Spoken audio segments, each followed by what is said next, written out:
Welcome to ஜெய்ஸ்ரீஸ் kitchen. நம்ம இன்றைக்கி தேங்காய் சாதம் பண்ண போகிறோம்.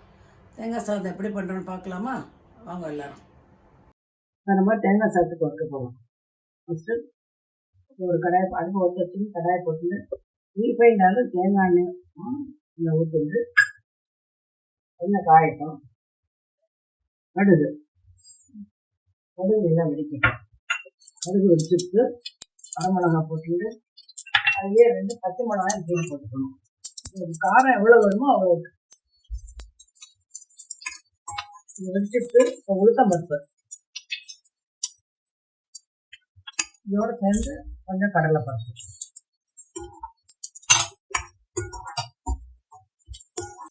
நல்லா செவக்கட்டும்.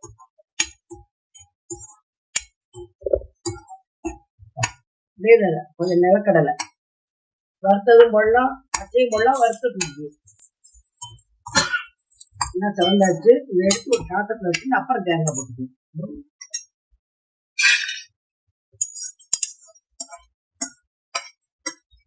மறுபடியும் கடாயை வச்சு இந்த எண்ணெய் வாட்சி கொஞ்சம் வச்சுருக்காங்க, அதை ஊற்றணும். விட்டுட்டு நெய்யை ஊற்றிக்கலாம். நெய் அதை ஊற்றினால வாசலை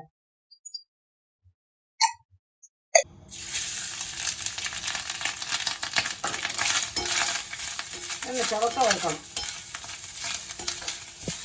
இதுலேயே 2 உப்பு, அந்த சாத்துக்கு தகுந்த உப்பும் இந்த வறுக்கும் பொழுது உப்பு, இந்த சாத்துக்கு தகுந்த உப்பு,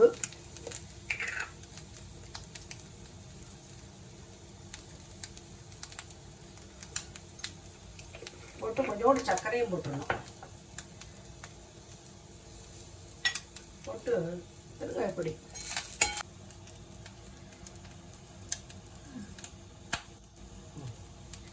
வெங்காயப்பொடி போட்டு நல்லா வெள்ளமாக சேர்ந்து நல்லா ஒட்டா மாதிரி வதங்கணும். நல்ல செவக்க வறுத்துடணும்.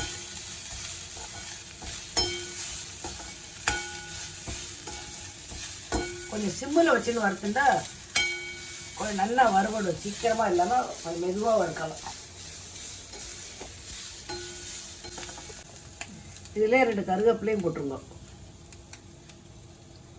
கலந்த சாதத்துக்கு பச்சரிசி தான் நல்லாயிருக்கும். புழுங்கரிசியை விட பச்சரிசி நல்லாயிருக்கும்.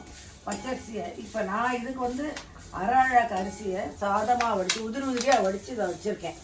உங்களுக்கு காமிக்கிறேன்.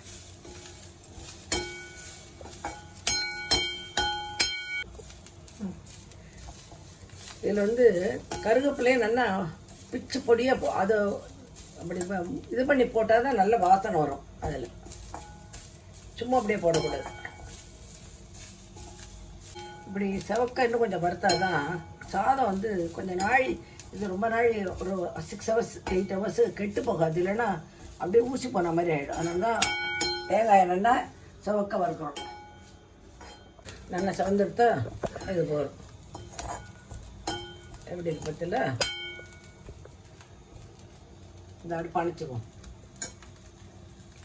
கொஞ்சம் ஆறணும். ஆறுனா தான் நம்ம பிசையறதுக்கு நல்லா வரும். இல்லைன்னா ரொம்ப சூடாக இருந்தால் சாதத்தில் போட்டால் ஒரு மாதிரி ஆகிடும். அதனால கொஞ்சம் ஆறட்டும். இந்த வாண்டிலே கொஞ்சம் ஆறட்டும். அப்படி இந்த வடித்து வச்ச சாதத்தில் சொட்டு நெய் ஊற்றிட்டோம்னா உதிரியாகவே இருக்கும். அப்படியே இது பண்ணாது, கெட்டி ஆகாது. சாதம் கடைசி வரும் அப்படி கெட்டியாகவே இருக்காது. அப்படியே உதிரியாக இருக்கும். அதில் சொட்டு நெய்யை ஊற்றிடணும். இந்த சாதத்துக்கு தேங்காய் சாதத்துக்கு நல்லெண்ணெயெல்லாம் ஊற்றக்கூடாது. கொஞ்சோண்டு தேங்காய் எண்ணெய், ரீஃபைண்ட் ஆயில், நெய், அதுதான். நல்லெண்ணெயெல்லாம் ஊற்றக்கூடாது. புளிஞ்சாத்துக்கு தான் நல்லெண்ணெய். இப்போ ஆறிடுதா? இது எல்லாத்தையும் போட்டு கலந்துடலாமா?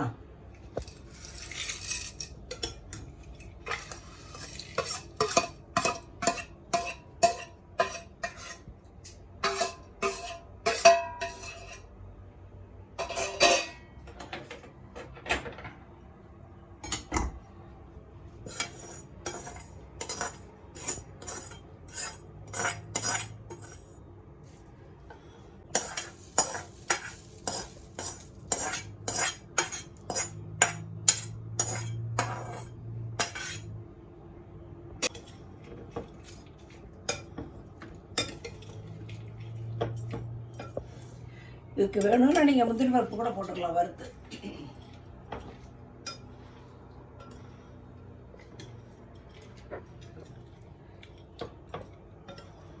பாருங்க எப்படி உதிர உதிராக இருக்கு.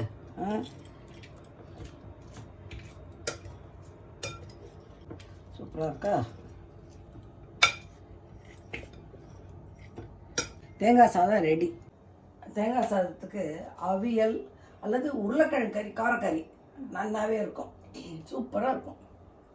இது மாதிரி வறுத்து நல்லா லஞ்ச் பாக்ஸுக்கு கொடுத்தா சாயங்காலம் வரலும் கெட்டு போகாது. ஏன்னா நம்ம செவக்க வறுத்துட்டோமா, நெய் வேற ஊற்றி அந்த சாதத்தை வந்து உதிரி உதிராக வச்சுட்டோமா, நல்லா கெட்டே போகாது. சாயங்காலம் குழந்தைகளுக்கு மத்தியானம் லஞ்ச் பாக்ஸுக்கு கொடுத்து விட்டலாம், நல்லாவே இருக்கும்.